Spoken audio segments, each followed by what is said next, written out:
My dear aspirant, তোমাদের WBP কনস্টেবলের examination আজকে হয়ে গেল। কোশ্চেন পেপার মোটামুটি মডারেট টু টাফ ছিল। তো এই কোশ্চেন পেপারে এক্সপেক্টেড সেফ স্কোর কত হওয়া উচিত সেই বিষয়ে আজকের এই ভিডিওতে আলোচনা করব। মোটামুটি যারা সেফ স্কোর হিট করছো তারা ইন্টারভিউ এর প্রিপারেশনের জন্য কিন্তু এই চ্যানেলটি অবশ্যই সাবস্ক্রাইব করে রাখো। এখানে তোমাদের একদম জিরো লেভেল থেকে ইন্টারভিউ এর পুরো প্রিপারেশনটা করানো হবে এবং তোমরা একদমই ফ্রিতে এই প্রিপারেশনটি করতে পারবে। যে কোনো রকমের কোয়ারিজ এর জন্য নিচে দেওয়া হোয়াটসঅ্যাপ নম্বরে তোমরা যোগাযোগ করতে পারো।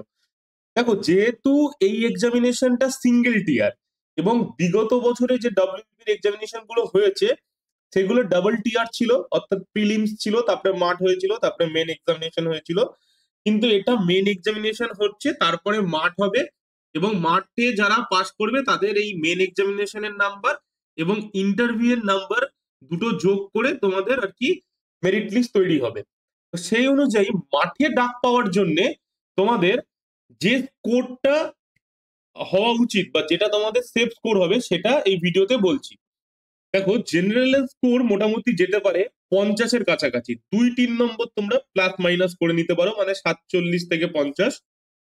ওবিসি যেতে পারে 46, এখানেও 43 to 46 হতে পারে।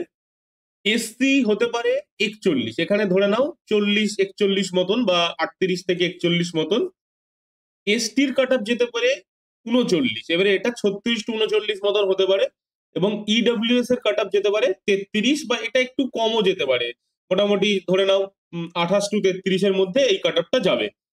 তো যেহেতু সিঙ্গেল টিয়ার সেহেতু কাট অফটা একটু বেশির দিকে হতে পারে, বাট এখনো মাঠ আছে, ইন্টারভিউ আছে, তোমরা ভালোভাবে প্রিপারেশন নাও। অবশ্যই চ্যানেলটা সাবস্ক্রাইব করে রাখো এবং মাঠের এক্সপেক্টেড ডেট আমরা কিছুক্ষণের মধ্যেই অ্যানাউন্স করছি যে কবে হতে পারে মাঠের এক্সপেক্টেড তোমাদের রান কবে হতে পারে।